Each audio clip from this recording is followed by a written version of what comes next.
Pour déterminer la masse atomique relative, nous nous baserons sur un certain monsieur Avogadro. Monsieur Avogadro a donné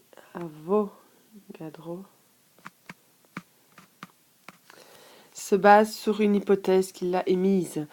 Pour lui, dans les mêmes conditions de température et de pression, les volumes égaux de gaz renferment le même nombre de molécules.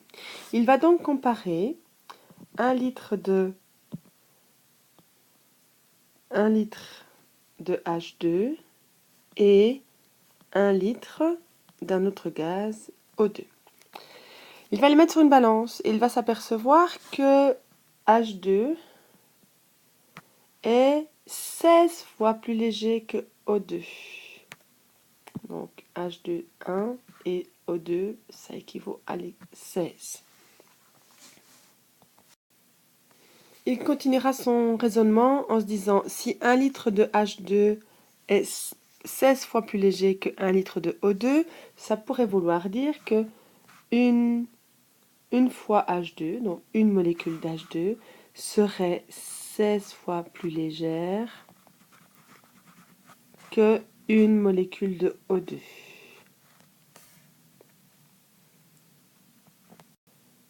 Nous nous baserons sur cette théorie en comparant tous les atomes avec de l'hydrogène. Nous définirons donc la masse atomique, notée à R, comme étant la masse d'un atome comparée à celle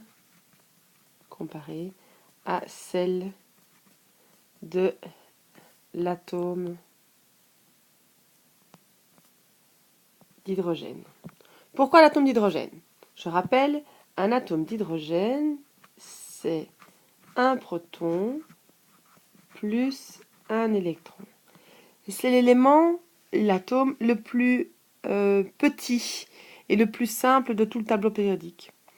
Et donc on va toujours comparer tous les éléments avec celui-ci, puisqu'il est constitué finalement de quelque chose qui a seulement une masse de 1, puisque un seul proton.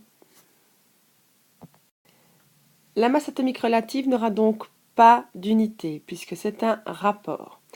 Il correspond aussi, cette masse atomique relative, à la somme des nucléons. Pourquoi les nucléons? Je rappelle, les nucléons, ce sont les particules qui composent l'atome.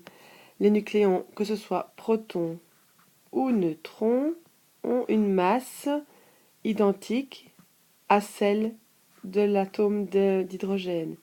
Donc la masse du proton du neutron égale la masse d'un atome d'hydrogène.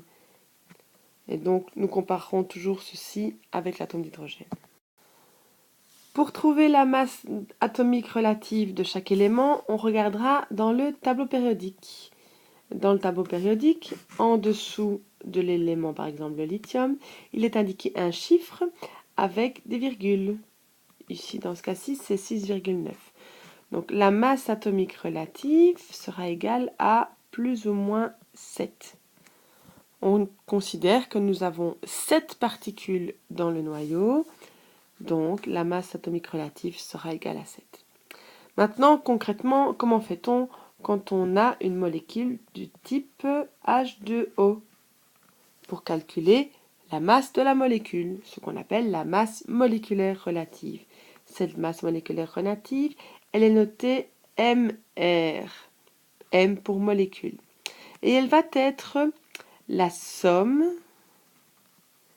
des masse atomique relative de chaque constituant, chaque élément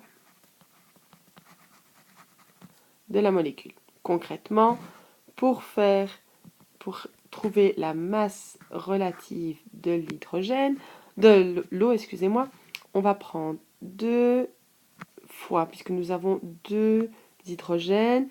L'hydrogène, si je regarde dans le tableau périodique, il est écrit 1.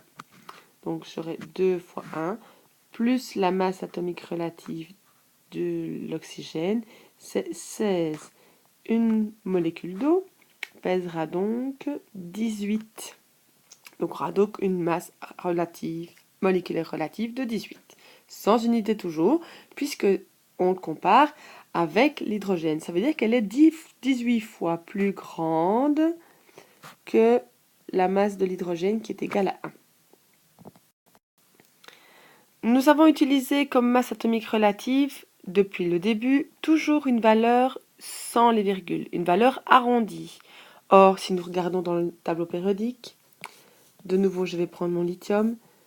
Mon lithium, j'ai une masse atomique relative, enfin, ce qui est indiqué en dessous, de 6,9. Alors d'où vient cette masse atomique relative? En fait, elle vient du fait que le lithium est un élément, comme d'autres éléments du tableau périodique, il est constitué de plusieurs versions. Les versions du lithium, de l'hydrogène et bien d'autres sont constituées de nucléons différents.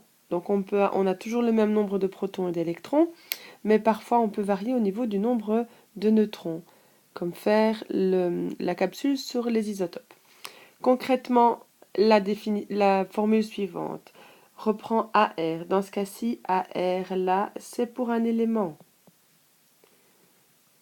Alors, quand je veux calculer la masse atomique relative d'un élément, donc concrètement ce qui est écrit dans mon tableau périodique, je vais faire la somme. Donc je fais la somme des différentes versions de l'élément. Concrètement, ces différentes versions sont dans la réalité avec des pourcentages. Le F ici, le F là correspondra aux proportions. A correspond aux différentes versions. C'est ce qu'on appelle le nombre de masse. Le nombre de masse, c'est la quantité de constituants de l'atome, du noyau en particulier. Et on va remettre tout ça sur 100 parce que les proportions sont toujours exprimées en pourcentage.